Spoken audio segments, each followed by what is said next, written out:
नमस्कार दोस्तों, मेरे YouTube channel DS mathematics classes में आपका एक बार फिर से स्वागत है। आज का जो लेक्चर है वो क्लास 11th मैथमेटिक्स स्टूडेंट्स के लिए है, जिसमें हम चैप्टर फर्स्ट सेट की बात करेंगे। और ये जो लेक्चर है ये इस चैप्टर का 9th लेक्चर है।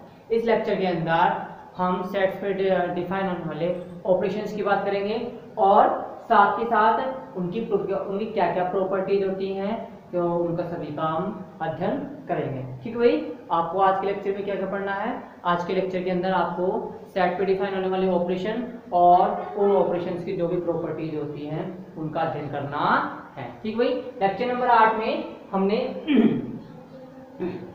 समुच्चय पे दो संक्रियाएं पढ़ी थी। पहली तो थी आपकी समुच्चयों का संघ या फिर यूनियन ऑफ ए सेट, और सेकंड थी समुच्चयों का सर्वनिष्ठ मतलब इंटरसेक्शन ऑफ सेट्स। ठीक है भाई, ये दो संक्रियाएं हमने लेक्चर नंबर 8 के अंदर पढ़ी थी, लेकिन इस लेक्चर के अंदर हम सर्वनिष्ठ संक्रिया के गुणधर्म पढ़ाएंगे, क्योंकि लास्ट के लेक्चर के अंदर सर्वनिष्ठ संक्रिया गुणधर्म रह गए थे दिखाना। तो सबसे पहले हम सर्वनिष्ठ संक्रिया गुणधर्म दिखाएंगे, फिर उसके बाद समुच्चय पे दो और संक्रियाएं डिफाइन हो सकती हैं। वो कौन कौन सी हैं? वो एक तो है समुच्चयों का अंतर और एक है समुच्चयों का पूरक। ठीक है, तो देखिए सर्वनिष्ठ संक्रिया के गुणधर्म क्या क्या होते हैं। ठीक है भाई, तो देखो सबसे पहला जो प्रॉपर्टी है वो है आपकी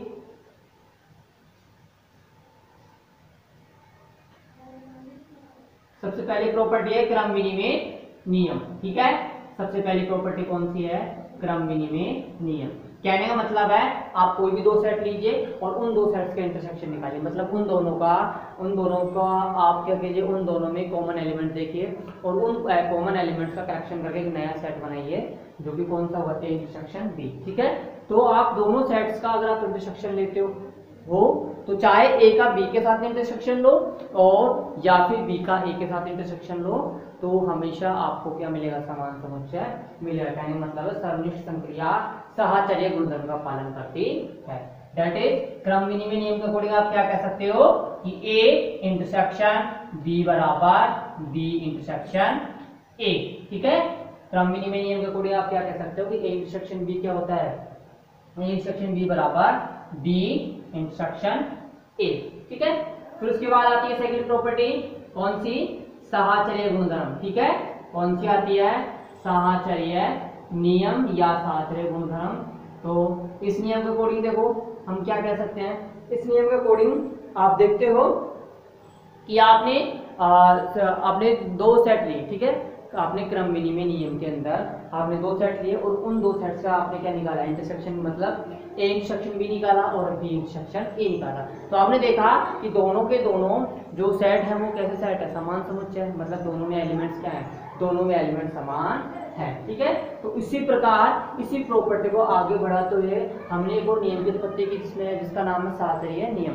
इस नियम के अकॉर्डिंग आपको क्या है? अब की बार दो सेट नहीं लेने। इस नियम के अकॉर्डिंग आप कोई भी तीन सेट लीजिए, ए बी और सी। ठीक है, आप कोई तीन सेट लीजिए और आप उनको इस प्रकार से अरेंज कीजिए कि ए का आप इंटरसेक्शन लो बी के साथ। ठीक है, फिर आप इसका इंटरसेक्शन किसके साथ लो? सेट सी के साथ लो, या फिर आप सेट बी का इंटरसेक्शन लो सेट सी के साथ और फिर इस सेट का किसके साथ इंटरसेक्शन लो? फिर इस सेट का इंटरसेक्शन लो सेट ए के साथ, तो भी हमेशा आपको क्या मिलेगा? समान समुच्चय मिलेगा। कहने का मतलब है कि ये जो दोनों सेट है, ये दोनों सेट कैसे हैं? ये दोनों सेट समान समुच्चय है। ठीक है भाई, मतलब अगर आप किसी भी ऑर्डर में इंटरसेक्शन लो, चाहो तो आप पहले इन दो सेट्स का इंटरसेक्शन लो या फिर आप इन दो का लो और उसके बाद आप इस सेट सी के साथ इंटरसेक्शन लो और या फिर आप इस सेट ए के साथ इंटरसेक्शन लो, तो हमेशा आपको सेम रिजल्ट ही मिलेगा। कहने मतलब है सर्वनिष्ठ संक्रिया किसका पालन करती है? साहचर्य नियम का पालन करती है। ठीक है, अब उसके बाद है थर्ड नियम के अकॉर्डिंग क्या आता है? थर्ड नियम का आपका वर्ग सम नियम। ठीक है, थर्ड कौन सा नियम आपका? वर्ग सम नियम। इस नियम के अकॉर्डिंग आप क्या कह सकते हो कि किसी भी सेट का अगर आप उसी के साथ इंटरसेक्शन लो, मान के चलिए आपके पास कोई भी सेट है ए और उस सेट का आप इंटरसेक्शन उसी के साथ लेते हो, तो आप देखते हो कि दोनों के दोनों सेट में एलिमेंट्स क्या है? सेम ही है भाई। दोनों का आप उसी सेट का उसी के साथ इंटरसेक्शन ले रहे हो, दैट मीन्स आप क्या फाइंड आउट कर रहे हो उनके कॉमन एलिमेंट्स को फाइंड आउट कर रहे हो। तो उनके कॉमन एलिमेंट्स किसके बराबर होंगे? उनके कॉमन एलिमेंट्स का सेट क्या होगा? सेट ए के बराबर होगा। तो आप क्या कह सकते हो कि ए इंटरसेक्शन ए किसके बराबर होता है? ए के बराबर होता है। ठीक है, ए इंटरसेक्शन ए बराबर ए। ठीक है, अब उसके बाद आता है फोर्थ। कौन सा? फोर्थ आता है तत्समक नियम। ठीक है, फोर्थ कौन सा आता है? तत्समक नियम। इस नियम के अकॉर्डिंग आप क्या कह सकते हो? इस नियम के अकॉर्डिंग हम ये कह सकते हैं कि अगर सेट ए का ऐसे कौन से सेट के साथ इंटरसेक्शन लिया जाए कि अगेन आपको क्या मिल जाए? सेट ए मिल जाए, तो वो कौन सा सेट होता है? वो होता है सार्वत्रिक समुच्चय। मतलब सेट ए का अगर आप सार्वत्रिक समुच्चय से इंटरसेक्शन लेते हो तो हमेशा आपको कौन सा सेट मिलेगा? सेट ए ही मिलेगा। और ये जो नियम है, ये नियम क्या कहलाता है? ये नियम तत्समक नियम कहलाता है। ठीक भाई, कौन सा नियम कहलाता है? ये तत्समक नियम कहलाता है। इस नियम के अकॉर्डिंग किसी भी सेट का इंटरसेक्शन सार्वत्रिक समुच्चय के साथ लेते हो तो हमेशा आपको वही सेट मिलेगा। That means A intersection you बराबर ए। ठीक है, तो इसके बाद देखिए फिफ्थ है। अब देखो इस प्रॉपर्टी के अंदर आपको करना क्या है? मान के चलिए आपने एक सेट लिया बी। ठीक है, आपने एक सेट लिया बी और इस सेट बी का आपने क्या ले लिया? कोई सबसेट ले लिया। ठीक है, इस सेट बी का आपने कोई भी सबसेट ले लिया ए। ठीक है, अब देखो ए के अंदर जितने भी अवयव हैं वो किसके हैं? मतलब ए के अंदर जितने भी अवयव वो कहाँ स्थित है? बी के अंदर है। या फिर आप ये कह सकते हो समुच्चय ए के अंदर जितने भी अवयव विद्यमान हैं वो किस सेट के अवयव हैं? वो सेट बी के अवयव है। ठीक है भाई, वो सेट बी के अवयव है। अब आप इस सेट ए का अगर आप सेट बी के साथ इंटरसेक्शन लेते हो, कहने का मतलब है सेट ए के अंदर जितने भी एलिमेंट है ना वो किसके अंदर विद्यमान है? सेट बी के अंदर विद्यमान है। सेट ए का प्रत्येक एलिमेंट किसके अंदर विद्यमान है? सेट बी के अंदर। क्यों? क्योंकि ए क्या है? बी का सबसेट। तो इस सेट ए का अगर सेट बी के साथ इंटरसेक्शन लेते हो तो हमेशा कौन सा सेट मिलेगा आपको? हमेशा सेट ए ही मिलेगा। ठीक है, ये आपकी पांचवी प्रॉपर्टी हो गई। और लास्ट देखिए आप, लास्ट प्रॉपर्टी मान के चलिए आपने दो सेट ले ली ए और बी। वो किसके सबसेट है? वो सबसेट है सेट एक्स के। ठीक है, वो किसके सबसेट है? वो सबसेट है सेट एक्स के। अब अगर आप इन दोनों सेट्स का इंटरसेक्शन लेते हो तो हमेशा इनका इंटरसेक्शन किसका सबसेट होगा? हमेशा इनका इंटरसेक्शन सबसेट होगा सेट एक्स का। क्यों होगा? क्योंकि सेट ए के जितने भी एलिमेंट है वो किसके एलिमेंट है? सेट एक्स के। सेट बी के भी जितने एलिमेंट है वो किसके एलिमेंट है? सेट एक्स के। ठीक है, तो इन दोनों के इंटरसेक्शन में जो भी एलिमेंट आएंगे वो किसका एलिमेंट होंगे?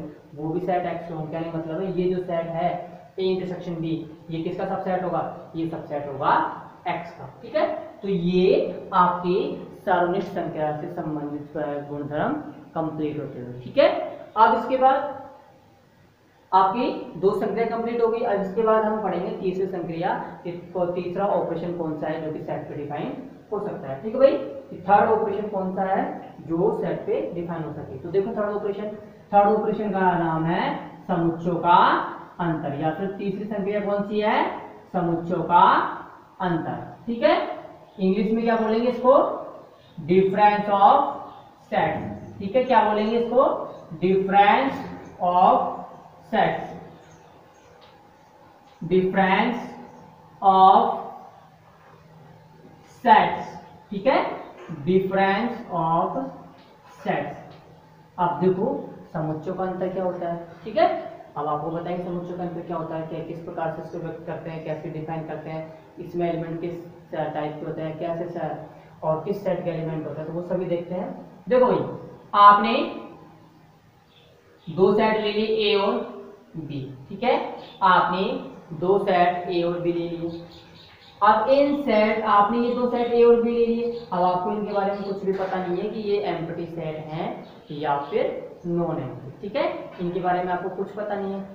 तो इन दोनों समुच्चयों के अंतर समुच्चयों को किससे व्यक्त करते हैं? इन दोनों समुच्चयों के अंतर समुच्चयों को हम हमेशा किससे व्यक्त करेंगे? ए माइनस बी से। ठीक है, इसके अंतर समुच्चयों किससे व्यक्त करेंगे? ए माइनस बी से।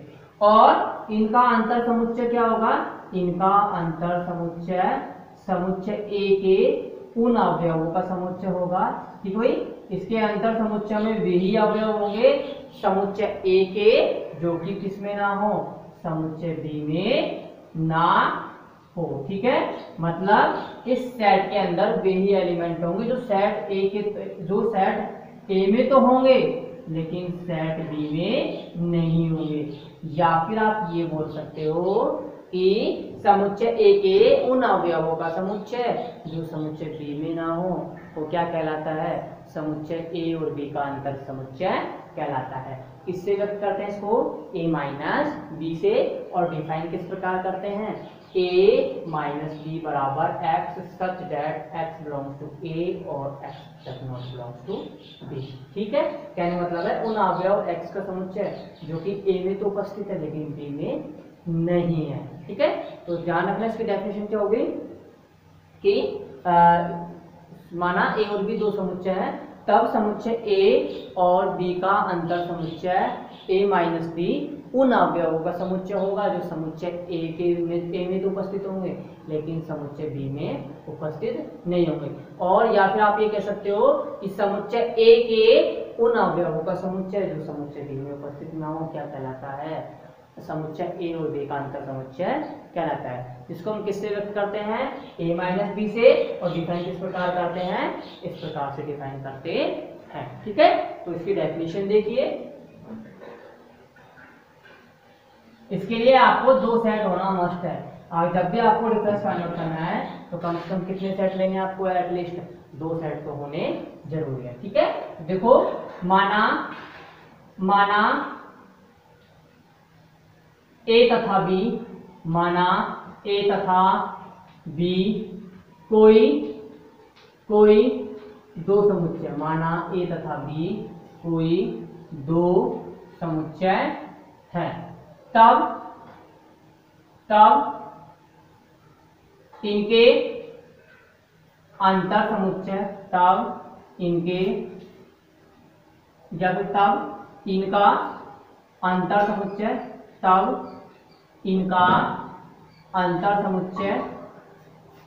तब इनका अंतर समुच्चय, समुच्चय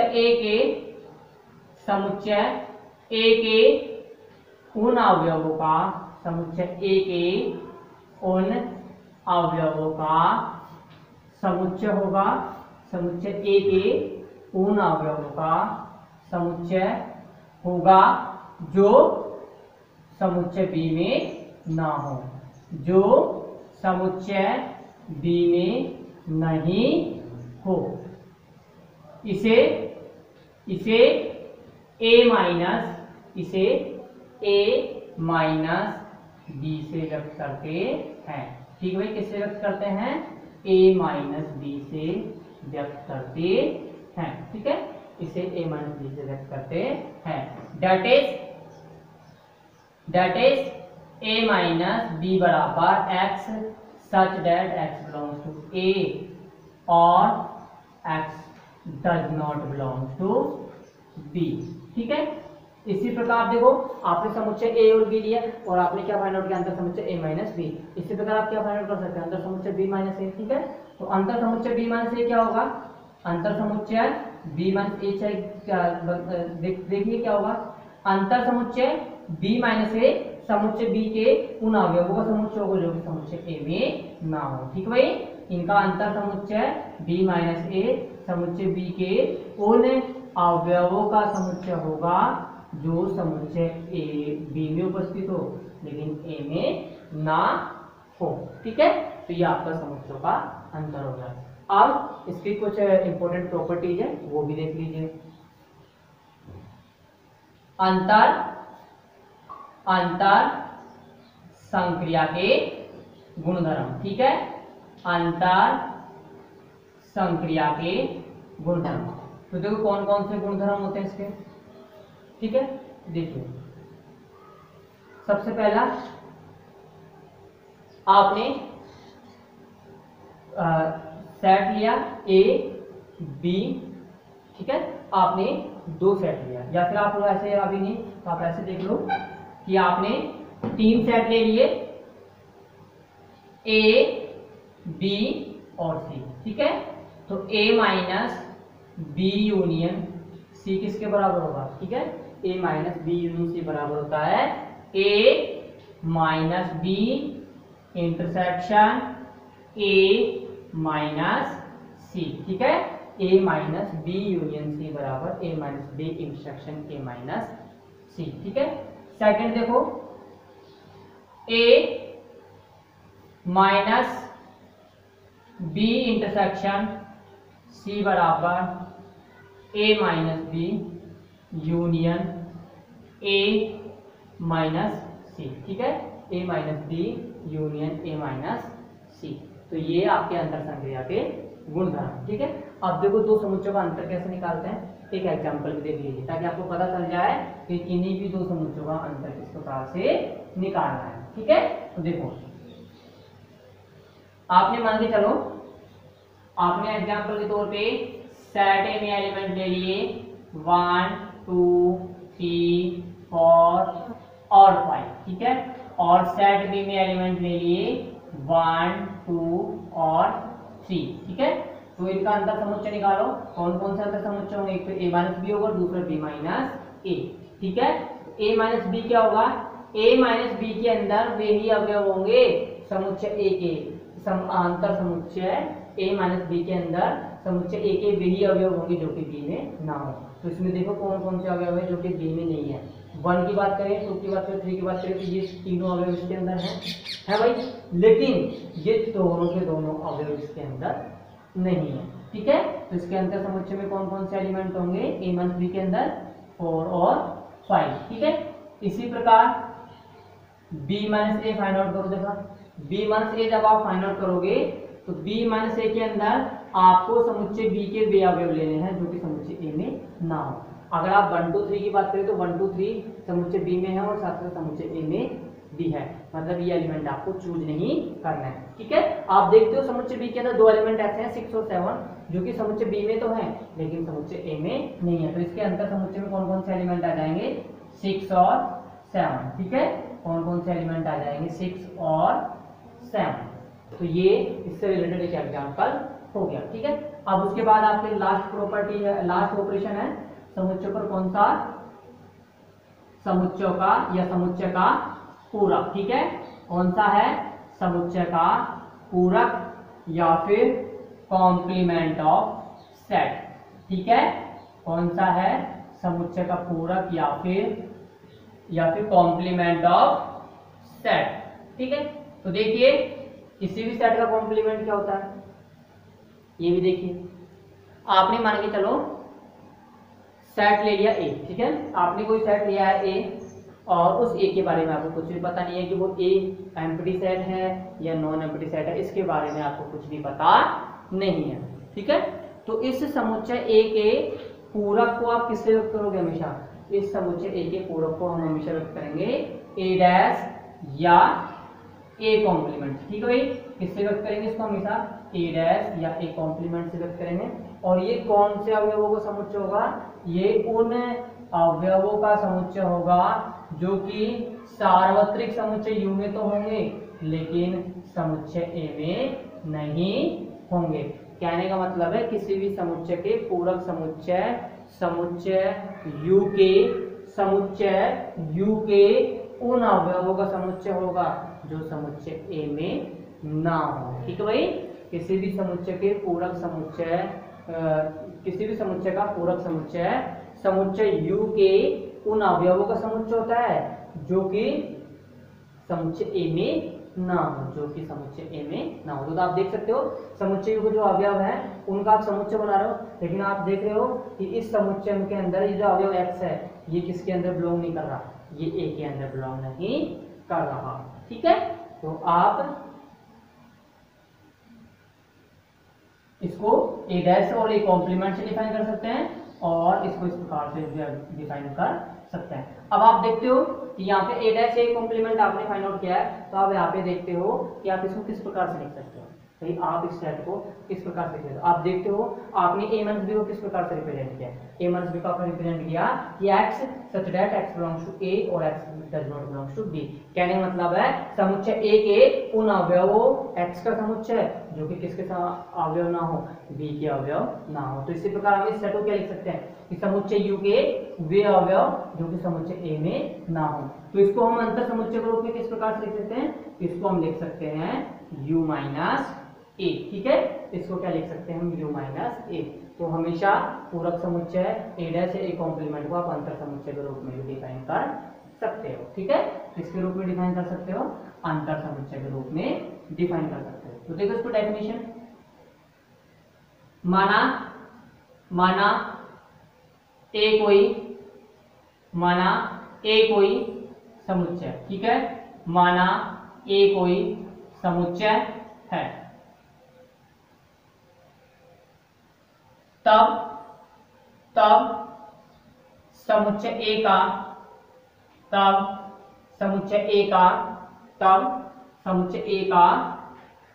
पूरक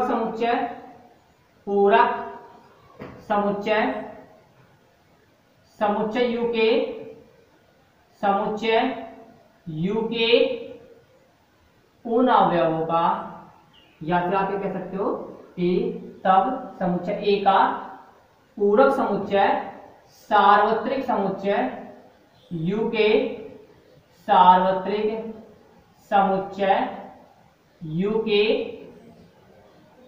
के उन अवयवों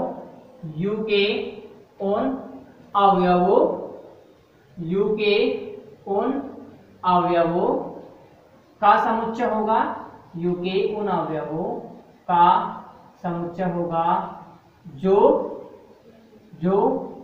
समुच्चय